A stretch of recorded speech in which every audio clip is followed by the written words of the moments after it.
Assalamualaikum warahmatullahi wabarakatuh. Innal hamdalillah nahmaduhu wa nasta'inuhu wa nastaghfiruh wa na'udzu billahi ta'ala min shururi anfusina wa min sayyiati a'malina. Man yahdihillahu fala mudilla lahu wa man yudlil fala hadiya lahu. Wa ashhadu an la ilaha illallah wahdahu la syarika lahu wa ashhadu anna Muhammadan abduhu wa rasuluh. Ya ayyuhalladzina amanu taqullaha haqqa tuqatih wa la tamutunna illa wa antum muslimun. Ya ayyuhan nasu taqu rabbakumul ladzi khalaqakum min nafsin wahidah wa khalaqa minha zawjaha wa batha minhuma rijalan katsiran wa nisaa'a wattaqullaha alladzi tasaaluna bihi wal arham innallaha kana 'alaikum raqiba. Ya ayyuhalladzina amanu taqullaha wa qulu qawlan sadida yuslih lakum a'malakum wa yaghfir lakum dhunubakum wa may yuti'illaha wa rasulahu faqad faza fawzan 'azima. Amma ba'd, fa inna asdaqal hadithi kitabullah wa khairal hadi hadi Muhammadin sallallahu alaihi wasallam wa syarral umuri muhdatsatuha wa kullu muhdatsatin bid'ah wa kullu bid'atin dhalalah wa kullu dhalalatin finnar. Ma'asyiral muslimin, ikhwani fillah wa akhwati rahimani wa rahimakumullah. Alhamdulillah, segala puji bagi Allah Subhanahu wa taala yang karena limpahan nikmat dan taufiknya kita pada malam hari ini dipertemukan oleh Allah di majelis ini untuk melanjutkan kembali pembahasan kitab Nawaqidul Islam atau pembatal-pembatal keislaman yang ditulis oleh Syekh Muhammad bin Abdul Wahhab rahimahullahu ta'ala dengan syarah atau penjelasan dari Fadilatul Syekh Ad-Doktor Abdul Razzaq bin Abdul Muhsin Al-Abbad Al-Badr hafizahullahu ta'ala. Pada pertemuan yang lalu kita masih membahas muqaddimah yang disampaikan oleh Syekh Abdul Razzaq hafizahullahu ta'ala sampai pada halaman 13 yang paling bawah. Hah? Paragraf keberapa? Kedua dari bawah. Walihada. Ya. Ya, walihada. Di halaman 13 di paragraf yang tengah-tengah kedua, qala Syekh Abdul Razzaq hafizahullah taala walihada kana minal ahammiyati bimakani wal hajati syadidah wad darurah mulihah ila an ya'rifa kullu muslimin nawaqidad din liyahdara minha huwa fi nafsihi. Setelah beliau menjelaskan tentang pentingnya kita mempelajari nawaqidul Islam, kata beliau, oleh karena itu merupakan perkara yang sangat urgen dan merupakan kebutuhan yang sangat penting, bahkan darurah, yaitu seorang muslim atau setiap muslim, kullu muslim, mengenal, mengetahui tentang nawaqiduddin, pembatal-pembatal agama ini. Nah, makanya di sini beliau mengatakan agar dia waspada, hati-hati terhadap dirinya sendiri sebagai bentuk kewaspadaan terhadap dirinya sendiri.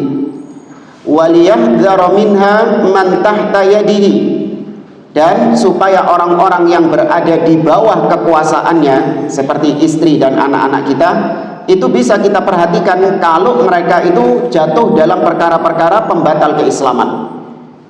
Ya, tanpa disadari ada seorang mungkin yang istrinya atau anaknya melakukan pembatal keislaman, sedangkan orang tuanya nggak tahu kalau itu pembatal keislaman, dianggap biasa saja, dianggap hal yang lumrah. Wa yansahun nas min hadzal jurmi alladhi huwa akbaru jurmin dan untuk memberikan nasihat kepada manusia secara umum tentang kejahatan yang satu ini. Bahkan dia adalah kejahatan yang paling besar, ya, keburukan yang paling besar.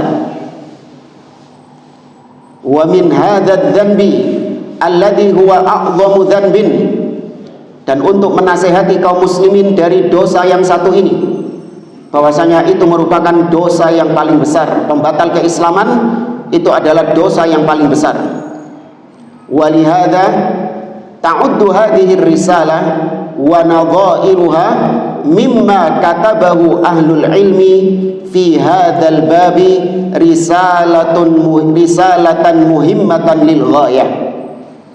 Oleh karenanya, kata beliau, risalah ini, yakni buku Nawaqidul Islam ini, dan yang semisal dengannya yang ditulis oleh para ulama di dalam masalah-masalah pembatal keislaman, itu dianggap, dihitung oleh para ulama sebagai risalah yang muhimmah, risalah yang sangat urgen, yang sangat penting untuk dipelajari oleh setiap muslim. Yahtaju kullu muslimin ila ma'rifatiha, dibutuhkan oleh setiap kaum muslimin untuk mengenal, mengetahui pembatal keislaman ini. Kemudian di paragraf berikutnya kata Syekh, wa baina yaday dirasati hadhihi risalah adhkuru kalaman kuntu katabtuhu sabiqan fi kitabi fiqhil ad'iyati wal adhkar.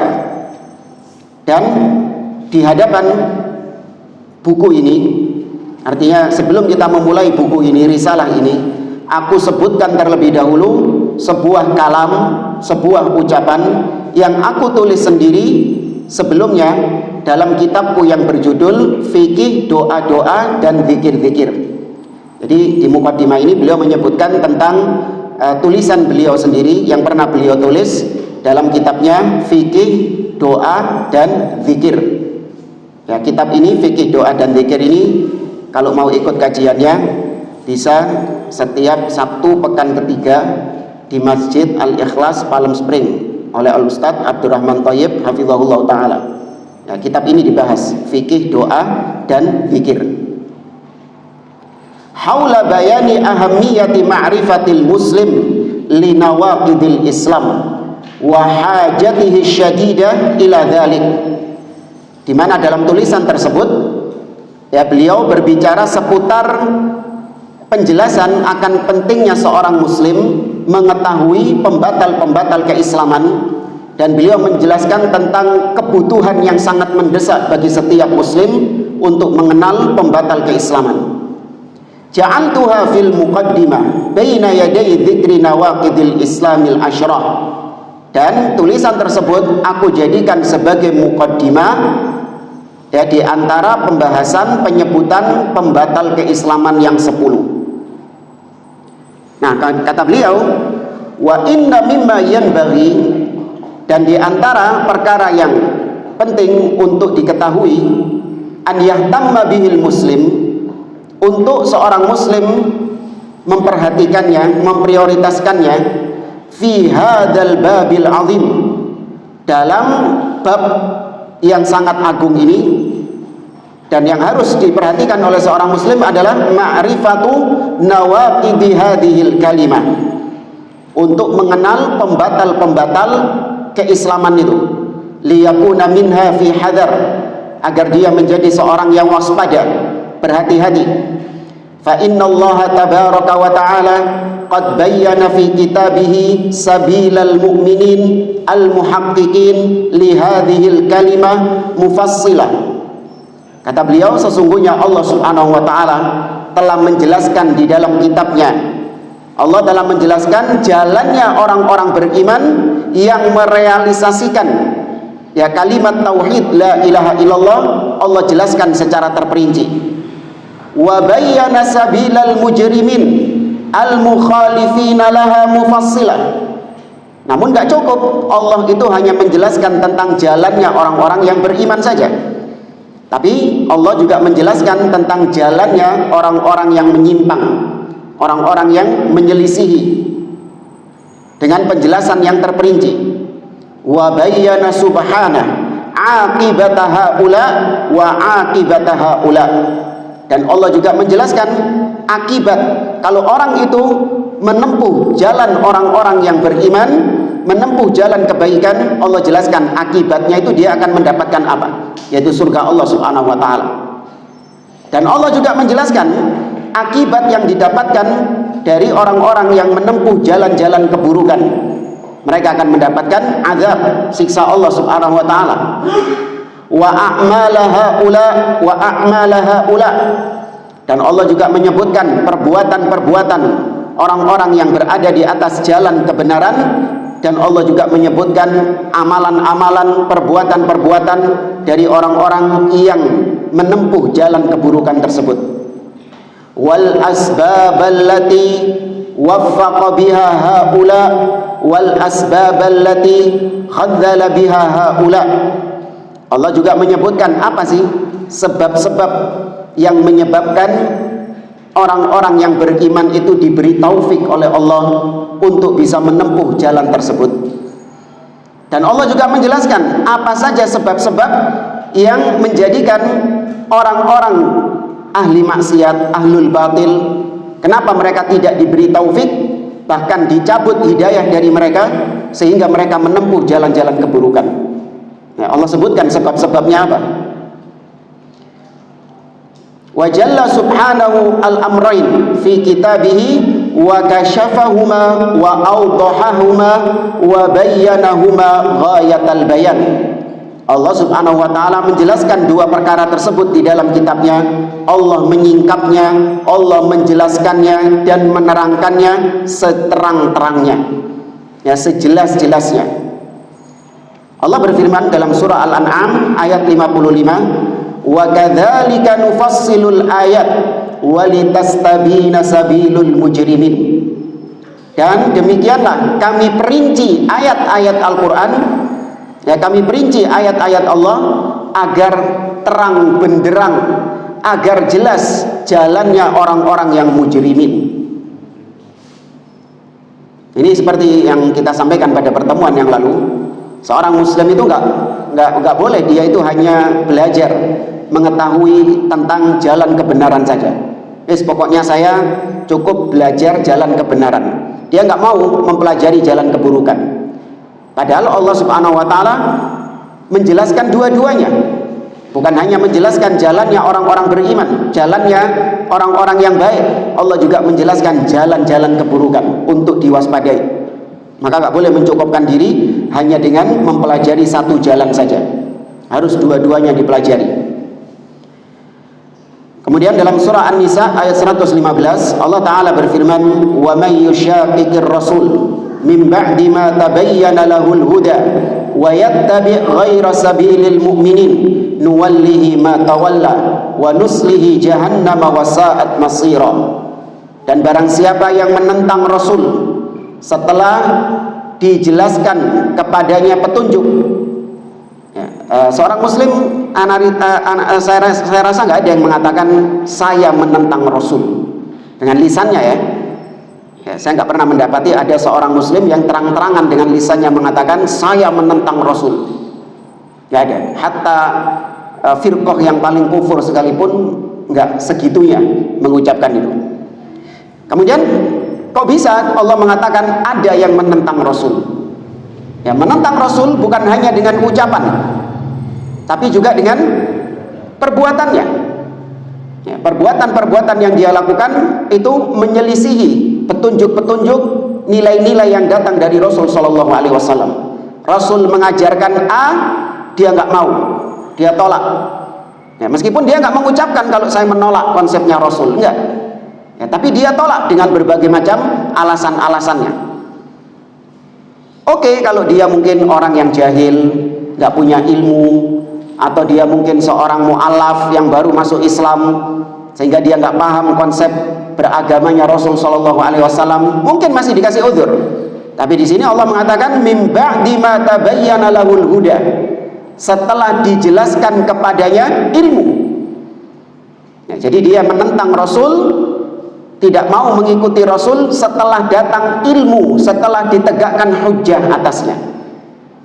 dan kemudian dia memilih mengikuti jalan lain selain jalannya orang-orang beriman. Ya, berarti dia menempuh jalannya orang-orang yang tidak beriman, jalan keburukan yang dia tempuh. Maka apa akibatnya? Nuwallihi ma tawalla. Kami biarkan dia kemana dia berpaling. Artinya Allah biarkan dia tersesat, Allah biarkan dia terombang-ambing di atas kesesatannya. Tidak Allah berikan petunjuk kepadanya. Wa nuslihi jahannam. Itu hukuman di dunia. Di akhirat kami masukkan dia ke dalam jahannam, dan itu seburuk-buruknya tempat. Wa man lam ya'rif sabilal mujrimin wa lam tastabin lahu tariquhum ausyaka an yaqa'a fi ba'dhi ma hum fihi minal batil. Dan barang siapa yang tidak mengenal jalannya orang-orang yang mujrimin, jalan-jalan keburukan, maka tentu tidak akan nampak baginya jalan tersebut. Dan kalau dia nggak tahu jalan-jalan keburukan, jalan-jalan kebatilan, maka sangat besar kemungkinannya dia akan terjatuh dalam keburukan-keburukan dan kebatilan-kebatilan itu. Sebagaimana kita kalau misalnya pergi ke luar kota, kita nggak mempelajari map, angger budal aja pokoknya wis. Berangkat dari Surabaya ke Jakarta langsung budal, langsung berangkat. Ya, kita nggak mapping dulu. Ini lewat mana? Lewat tol atau lewat bawah? Kalau lewat bawah lewat mana? Enggak, langsung berangkat saja, mentang-mentang tahu jalan gitu. Nah, kalau dia nggak tahu mana jalan yang benar dan mana jalan yang buruk, kalau dia nggak tahu mana jalan-jalan keburukan, maka dia pasti akan jatuh dalam jalan-jalan keburukan yang ada antara Surabaya dan Jakarta itu. Misalnya di titik-titik ini ada yang rawan, dia nggak tahu. Ya, atau misalnya di daerah sini ada macet yang parah, ya, dia nggak tahu, nggak dia pelajari sama dia. Ya, terus di Jawa Tengah ada macet lagi lebih parah, kemudian di daerah ini ada macet lagi lebih parah, dia nggak tahu, langsung berangkat. Nah, kira-kira kena macet nggak dia? Kena macet. Ya. Makanya saya kadang waktu itu dulu heran, saya punya teman tiap kali berangkat itu mesti pakai map, ya pakai HP itu, padahal cuma di Surabaya saja. Mesti kalau mau berangkat itu pakai map ya. Saya bilang kok uang gak hafal dalan ae ngene ate map. Iya. Wong Surabaya lho ate map barang. Kata dia, enggak, ini bukan karena aku ndak hafal jalan.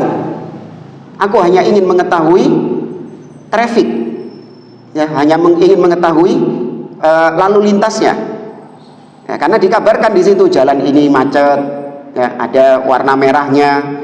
Ya, kemudian jalan ini lebih lancar dan seterusnya. Hanya itu saja. Ya, bukan karena aku nggak hafal jalan. Ini berarti dia mempelajari jalan-jalan keburukan, jalan-jalan yang memang nggak harus untuk kita lewati.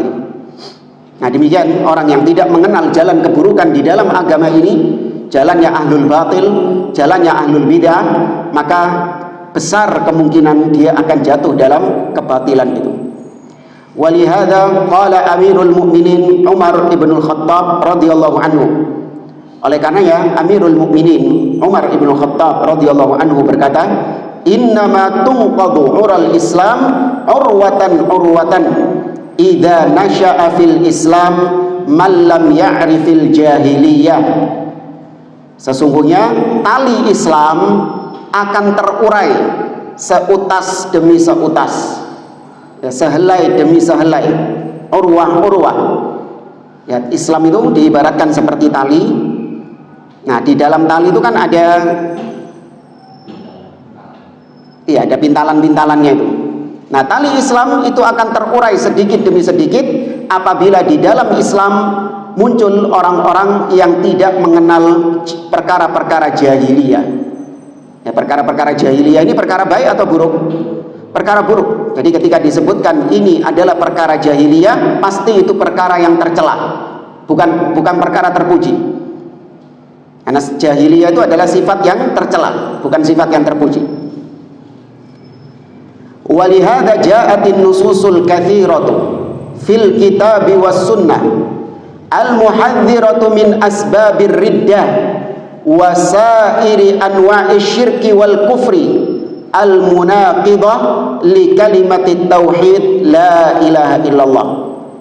Oleh karenanya banyak nas-nas, dalil-dalil di dalam Al-Quran dan As-Sunnah yang muhadzirah, yang mentahdir, memperingatkan dari sebab-sebab kemurtadan dan dari macam-macam bentuk kesyirikan dan kekufuran yang bisa membatalkan kalimat tauhid la ilaha illallah. Banyak ayat-ayat dan dalil-dalil yang menyebutkan akan hal itu. Ya, seperti misalnya Nabi SAW mengatakan, kata Nabi SAW,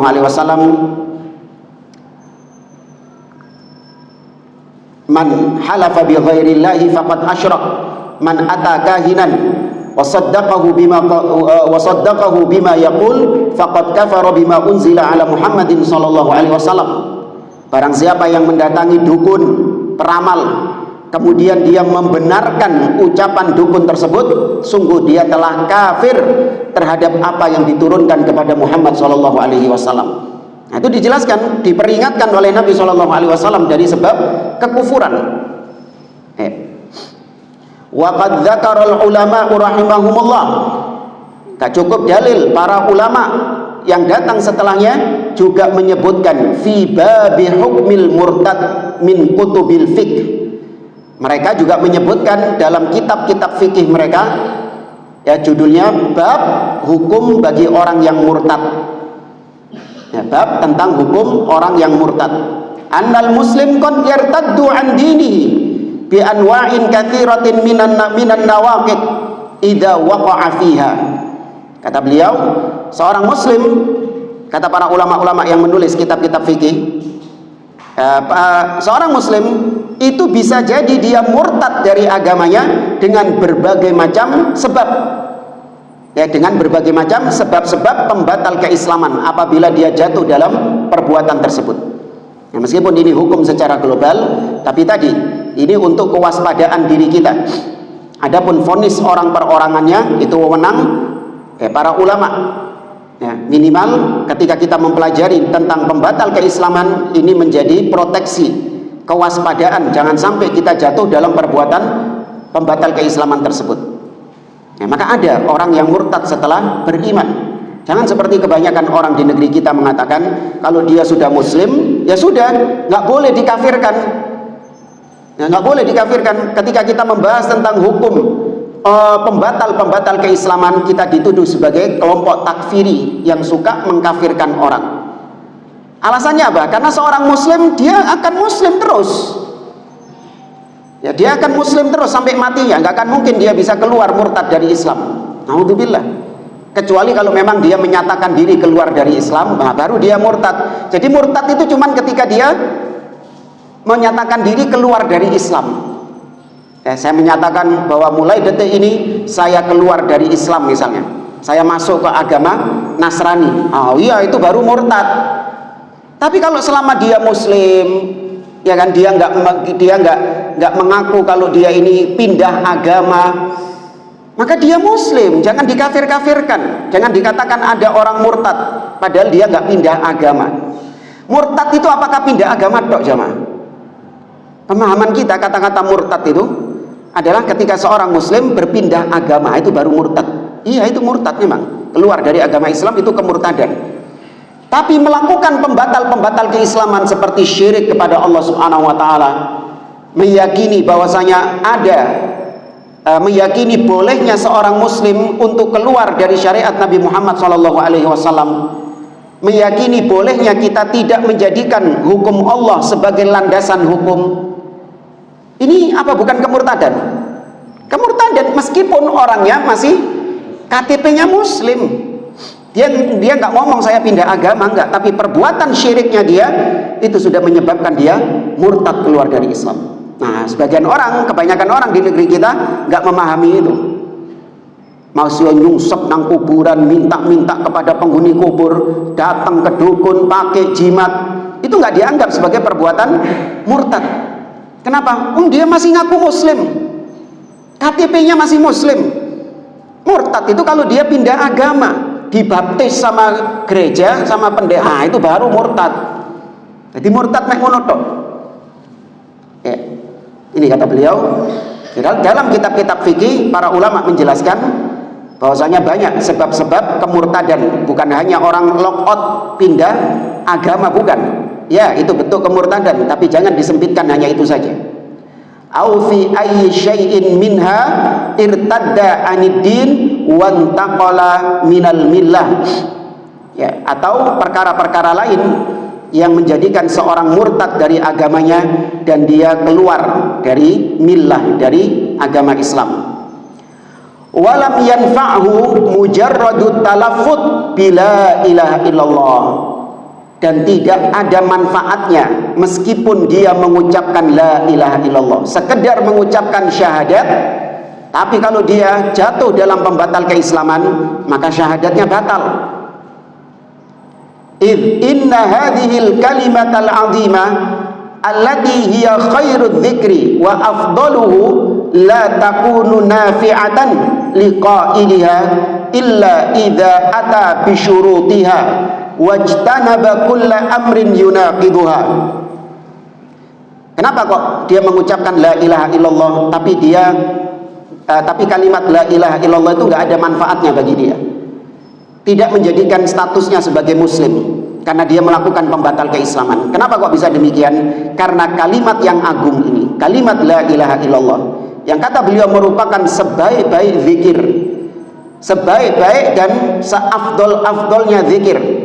Kalimat tersebut tidak bermanfaat bagi yang mengucapkannya sampai dia penuhi syarat-syarat la ilaha illallah.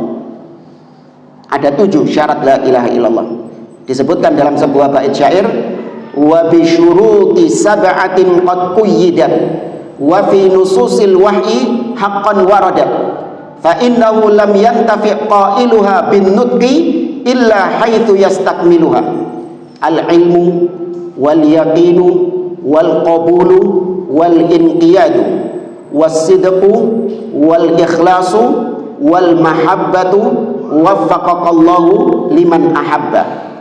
Dalam sebuah bait syair disebutkan dengan 7 syarat la ilaha illallah terikat la ilaha illallah itu, dan dalil-dalilnya ada di dalam nas-nas Al-Quran dan Sunnah. Sesungguhnya tidak akan bermanfaat orang yang mengucapkan kalimat la ilaha illallah sampai dia sempurnakan 7 syarat ini. Apa tadi yang pertama? Al-ilmu. Ya, dia harus berilmu tentang kalimat la ilaha illallah itu. Bahkan perintah untuk berilmu tentang la ilaha illallah Allah perintahkan kepada Nabi Muhammad SAW. Apa ayatnya? Bukan. Nabi diperintahkan berilmu. Ya, fa'lam annahu la ilaha illallah. Ketahuilah, berilmulah wahai Muhammad, bahwasanya tidak ada ilah yang berhak disembah dengan benar kecuali Allah Subhanahu wa taala. Nabi disuruh untuk berilmu tentang la ilaha illallah. Apalagi kita lebih diwajibkan lagi. Kemudian yang kedua, al-ilmu wal yakin. Ya, harus yakin terhadap kalimat la ilaha illallah. Tidak boleh ragu, tidak boleh syak. BE ono sesembahan lain selain Allah. BE loh ya. Wallahu a'lam. Ya mungkin bisa jadi Allah itu satu-satunya sesembahan. Ya, tapi bisa jadi juga ada sesembahan lain selain Allah. Wallahu a'lam. Meskipun dia mengucapkan la ilaha illallah, tapi ada keraguan seperti ini, bermanfaat nggak la ilaha illallahnya? Nggak bermanfaat. Harus yakin tidak ada yang berhak disembah dengan benar kecuali Allah Subhanahu wa taala. Semua yang disembah oleh manusia selain Allah itu adalah sesembahan yang batil. Hatta nyembah nabi, wali dan yang lainnya yang sudah pernah kita bahas di kitab sebelumnya. Kemudian yang ketiga adalah al-qabul. Apa al-qabul? Menerima. Ya, menerima la ilaha illallah, yakni semua konsekuensi dari kalimat la ilaha illallah harus dia terima. Nggak boleh ada yang dia tolak dari konsekuensi la ilaha illallah itu.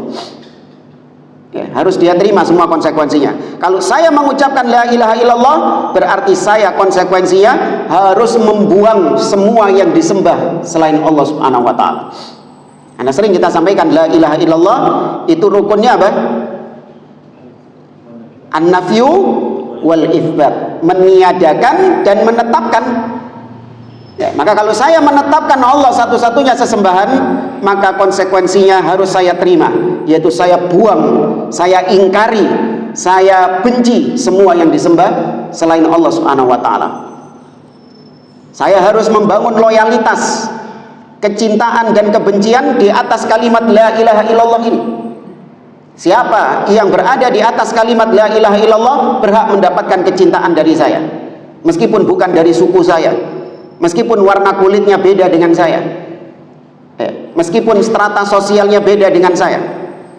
Dan siapa yang tidak di atas la ilaha illallah, maka saya benci dia, saya berikan kebencian barok kepada dia, meskipun dia adalah keluarga saya, meskipun dia adalah orang yang ya sama warna kulitnya, sama sukunya dengan saya, tapi dia tidak di atas kalimat la ilaha illallah, maka saya benci. Itu diantara konsekuensi la ilaha illallah adalah al-wala wal bara, harus diterima konsekuensinya. Kemudian yang keempat adalah al-inqiyad, yaitu tunduk patuh ya dengan apapun yang Allah perintahkan setelah mengucapkan la ilaha illallah itu, yaitu melaksanakan sholat, ya, melaksanakan ibadah, ketaatan-ketaatan semuanya harus tunduk patuh. Ya, karena itu adalah syarat, karena itu adalah ya termasuk konsekuensi juga dari kalimat la ilaha illallah. Ya, harus tunduk patuh dengan apapun yang diperintahkan oleh Allah Subhanahu wa taala.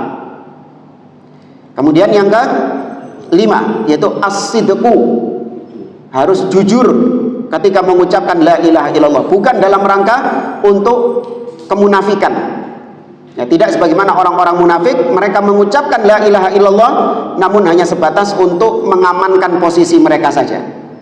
Karena muslim mayoritas, kalau kita nggak menampakkan diri sebagai muslim, nanti kita nggak dapat dunia, nanti kita nggak dapat jatah dari baitul mal, kita nggak dapat jatah dari ghanimah.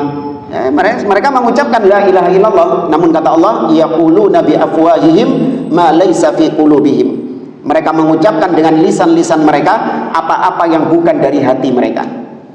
Ya, maka harus jujur mengucapkan la ilaha illallah, tidak boleh dia dusta. Kemudian yang keenam adalah al-ikhlas.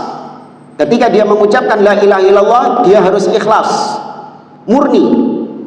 Ya, benar-benar dia murnikan kalimat la ilaha illallah itu, tidak dia kotori dengan kesyirikan-kesyirikan. Maka orang yang mengucapkan la ilaha illallah namun ternyata dia tidak murni, alias ternodai dengan kesyirikan kepada Allah, maka dia tidak memenuhi syarat la ilaha illallah, masih mengucapkan la ilaha illallah. Maka harus bersih dari segala macam kesyirikan. Kemudian yang terakhir, yang ketujuh adalah al-mahabbah atau cinta. Ya, harus cinta dengan kalimat la ilaha illallah itu, harus cinta dengan konsekuensi la ilaha illallah itu, bahkan harus cinta kepada Allah Subhanahu wa taala.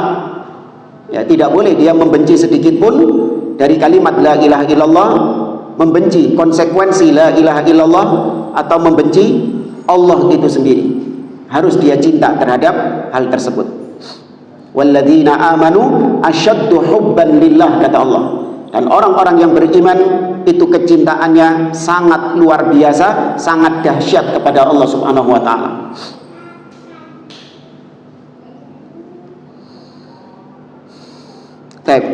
Kata beliau tadi, maka orang yang mengucapkan la ilaha illallah tidak akan bermanfaat ucapan la ilaha illallahnya sampai dia mendatangkan syarat-syaratnya dan menjauhkan diri dari segala perkara yang membatalkan kalimat la ilaha illallah itu. Wa ma min raibin anna fi ma'rifatil muslim li hadhihi an-nawaqid faidah 'azimah fid din. Idza 'arafaha ma'rifatan yaqsidu min waraiha salamah min hadhihi syurur wan najat min tilkal afat.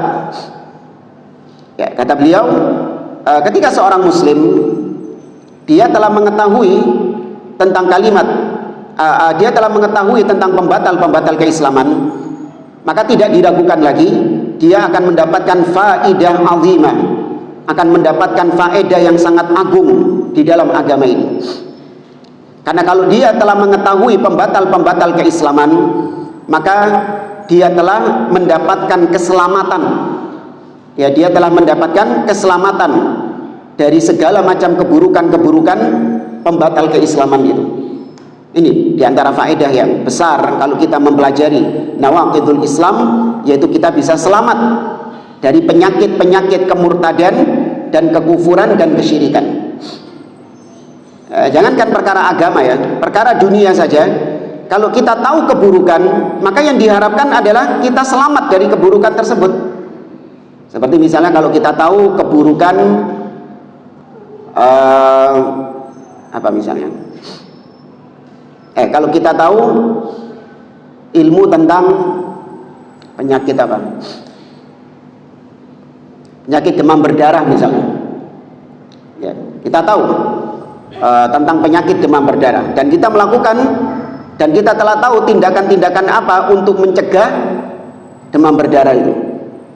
Apa 3M? Mengubur, mengafani, itu mayat itu. Ya, mengubur, menguras. Oh, posisi ini kok lali. Menguras, mengubur, membuang, menutup. Iya, menutup. Iya. Ketika kita tahu itu, maka yang diharapkan dari situ adalah kita bisa terselamatkan dari penyakit tersebut. Ya, coba kalau orang nggak tahu, maka besar kemungkinan dia akan terkena penyakit tersebut. Ya. Walihada fa inna man arafa syirk wal kufra wal batil wa turuqahu wa abghadaha wa hadzaraha wa hadzara minha wa dafa'aha an nafsihi wa lam yad'uha takhdishu imanuhu bal yazdadu bi ma'rifatiha basira fil haqqi wa mahabbah lahu. Kata beliau, oleh karenanya barang siapa yang mengetahui kesyirikan, kekufuran, kebatilan, dan juga mengetahui jalan-jalannya kesyirikan, kekufuran, dan kebatilan itu, wa abghadaha, dan dia benci terhadap itu semuanya, dan dia waspada terhadap itu semua, dan dia memperingatkan manusia dari bahayanya, dia mencegah dirinya dari kekufuran dan kesyirikan itu, maka ini semua akan bisa menyebabkan imannya selamat. Bahkan dengan belajar kekufuran, kesyirikan, kebatilan, itu semakin bertambah kecintaannya terhadap al-haq. Kalau kita belajar keburukan, maka otomatis kita akan semakin cinta dengan kebenaran. Itu caranya kalau kita ingin semakin cinta dengan hak, yaitu caranya kita mempelajari keburukan. Karena sesuatu itu akan semakin nampak keindahannya ketika disandingkan dengan lawannya. Nah, ya, sesuatu itu akan semakin nampak keindahannya, keelokannya ketika disandingkan dengan lawannya dia. Pernah dulu saya punya teman itu, dia itu kalau keluar ya mau nongkrong jalan-jalan kemana gitu itu ke mall ya dulu dia itu ngajak teman-teman yang levelnya di bawah dia, level gantengnya itu di bawah dia. Kenapa? Saya ketong ganteng dewe deh. Ya. Dia nggak mau ngajak teman-teman yang bahkan lebih tampan daripada dia atau lebih gagah daripada dia, nggak mau. Dia ngajaknya teman-teman yang ya istilahnya di bawah dia standarnya, supaya dia ketok bening dewe gitu. Ya. Kemudian juga contoh seperti misalnya HP. HP itu akan semakin terang cahayanya ketika kita melihatnya di tempat yang apa? Gelap, bukan di tempat yang terang. Ya, ini pernah kita singgung di bait syair yang disebutkan oleh beliau di awal. Di antara manfaat kita belajar keburukan yaitu kita semakin cinta dengan kebenaran dan semakin jelas jalan kebenaran itu. Wa karahatu litilkal umur, dan kalau kita mempelajari keburukan kita akan semakin benci dengan keburukan tersebut. Jadi harus dipupuk kebencian jamaah. Kita ini sudah benci sama syirik, tapi terkadang nggak kita pupuk kebencian kita terhadap kesyirikan itu. Ya nggak kita lestarikan, nggak kita pupuk, sehingga kebencian itu akhirnya lama-lama pudar. Nggak sepiro benci sama kesyirikan, dianggap biasa kesyirikan ini. Ya saya benci tapi sidik. Coba kalau dia belajar tentang keburukan-keburukan syirik, tentang bahaya-bahaya syirik, maka akan menimbulkan kebencian yang sangat luar biasa terhadap kesyirikan dan pelaku kesyirikan. Lihat yang terjadi dari sebagian orang ketika mereka melihat praktek-praktek kesyirikan. Benci dia, tapi kebenciannya itu biasa. Bahkan lebih benci pelaku maksiat daripada syirik. Ini tadi karena dia nggak memupuk, nggak belajar tentang kesyirikan, bagaimana bahayanya, dampaknya, ancaman-ancaman yang Allah berikan terhadap pelaku kesyirikan, nggak dipelajari sama dia. Meskipun dia tahu syirik itu bahaya, tapi nggak dipupuk sama dia. Jadi kita belajar ini untuk memupuk kebencian kita terhadap kesyirikan dan pelaku kesyirikan. Jadi nanti kalau kita belajar kesyirikan dengan benar, maka kita akan melihat pelaku kesyirikan sebagai seburuk-buruknya orang. Meskipun dia pakaiannya soleh, pakai gamis, ya kan, bawa tasbih, pakai surban, ya. Pelaku kesyirikan belenek kanggo wong ini. Benci saya dengan orang-orang seperti ini. Apalagi yang menyeru manusia kepada kesyirikan, mengajak manusia kepada kesyirikan. Saya lebih benci orang seperti ini daripada koruptor, daripada pezina, daripada pemabuk. Jauh lebih benci kepada pelaku kesyirikan ini. Meskipun titelnya ustaz, meskipun titelnya habib, ya, meskipun titelnya syekh atau kiai, tapi dia pelaku kesyirikan, bahkan mengajak kaum muslimin untuk berbuat syirik kepada Allah, kita benci dia dengan sebenci-bencinya, melebihi kebencian kita terhadap pelaku maksiat. Ya, itu kalau kita tadi manfaat kita belajar tentang keburukan ini akan memupuk kebencian kita terhadap hal-hal tersebut. Kita cukupkan sampai di sini, kurang lebihnya mohon maaf. Kita akhiri. Subhanakallahumma wa bihamdik, asyhadu an la ilaha illa anta, astaghfiruka wa atubu ilaik. Wassalamualaikum warahmatullahi wabarakatuh.